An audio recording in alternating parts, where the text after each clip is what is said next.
Convex curve, the standard shape convex indifference curve in panel C of figure 3.5 lies between these two extreme examples. Convex indifference curves show that a consumer views two goods as imperfect substitutes. A consumer with a Cobb-Douglas utility function, equation 3.4, has indifference curves similar to the one in panel C. That curve approaches the axis but does not hit them.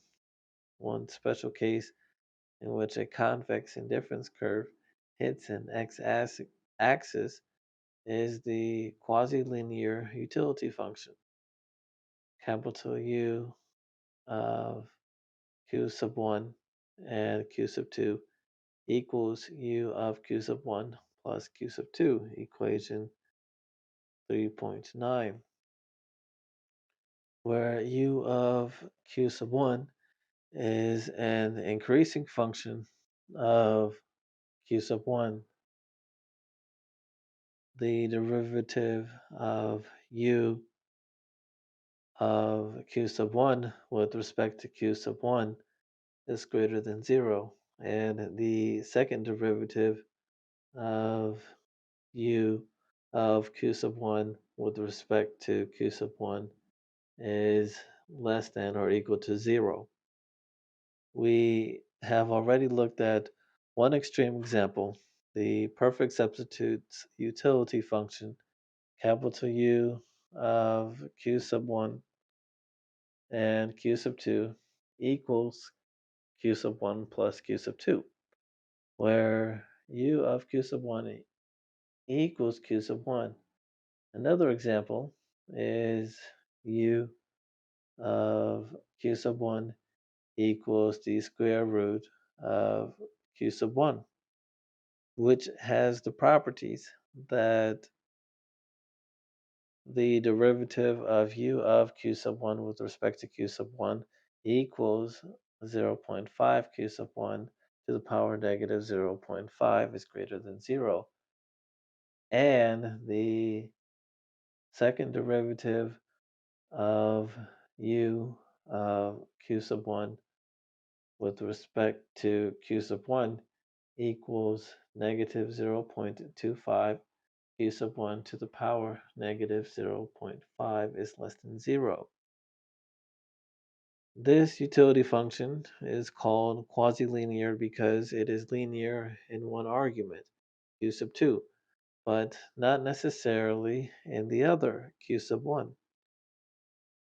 Figure 3.6 shows three indifference curves for the quasi-linear utility function capital U of q sub 1 and q sub 2 equals the square root of q sub 1 plus q sub 2. Along an indifference curve in which utility is held constant at capital U bar. The indifference curve is capital U bar equals the square root of q sub 1 plus q sub 2. Thus, this indifference curve hence the q sub 2 axis at q sub 2 equals capital U bar because q sub 1 equals the square root of q sub 1 equals 0 at the q sub 2 axis.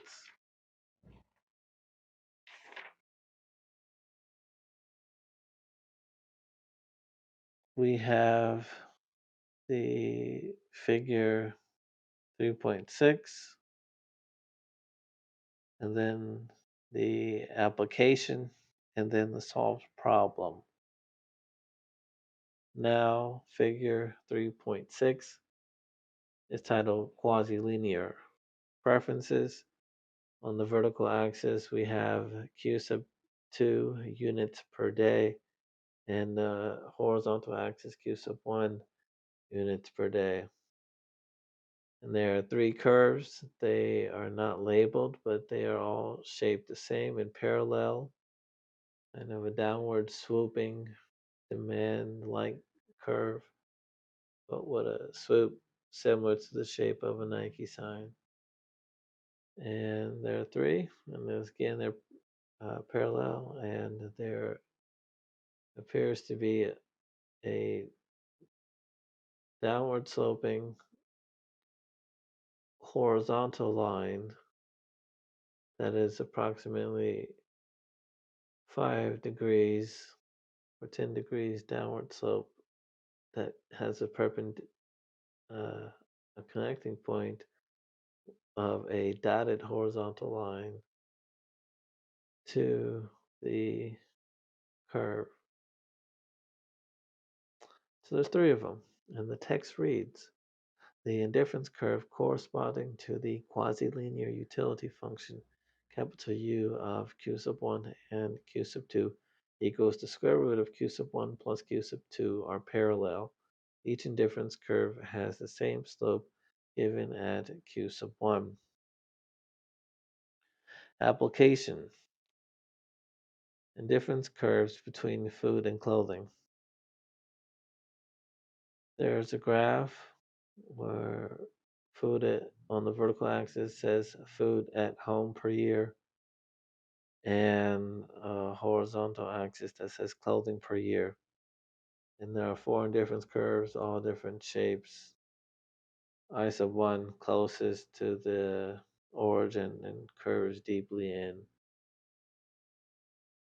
a what I would call a traditional, somewhat traditional preference uh, indifference curve. And there's four more and they move out. The text reads: using the estimates of Eastwood and Craven, 1981, the figure shows the indifference curves of the average U.S. consumer between food consumed at home and clothing. The food and clothing measures are weighted averages of various goods at relatively low quantities of food and clothing. The indifference curves, such as capital U superscript 1, are nearly right angles, perfect complements. As we move away from the origin, the indifference curves become flatter, closer to perfect substitutes. One interpretation of these indifference curves is that there are minimum levels of food and clothing necessary to support life.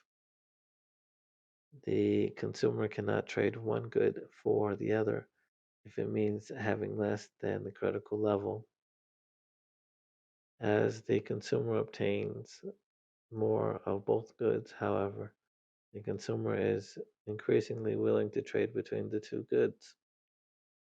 According to Eastwood and Craven's estimates, food and clothing are perfect complements when the consumer has little of either good, and perfect substitutes when the consumer has large quantities of both. Solved problem 3.3. A consumer has a quasi-linear utility function. Equation 3.9. Capital U equals U of Q sub 1 plus Q sub 2, where the derivative of U of Q sub 1 with respect to Q sub 1 is greater than 0. And the second derivative of U of Q sub 1 with respect to Q sub 1 is less than 0. Show that the consumer's indifference curves are parallel and convex. Answer 1. Use the formula for an indifference curve to show that the slope at any q sub 1 is the same for all indifference curves, and thus the indifference curves must be parallel at every point on an indifference curve. Capital U bar equals U of q sub 1 plus q sub 2. By rearranging this indifference curve equation, we find that the height of the indifference curve at q sub 1 is q sub 2 equals capital U bar minus U of q sub 1. By differentiating this expression with respect to q sub 1, We show that the slope of this indifference curve is the derivative of q sub 2 with respect to q sub 1 equals d open bracket capital U bar minus u of q sub 1 close bracket equals negative the derivative of u of q sub 1 with respect to q sub 1 because this expression is not a function of q sub 2. The slope for a given q sub 1 is independent of q sub 2, the height of the indifference curve.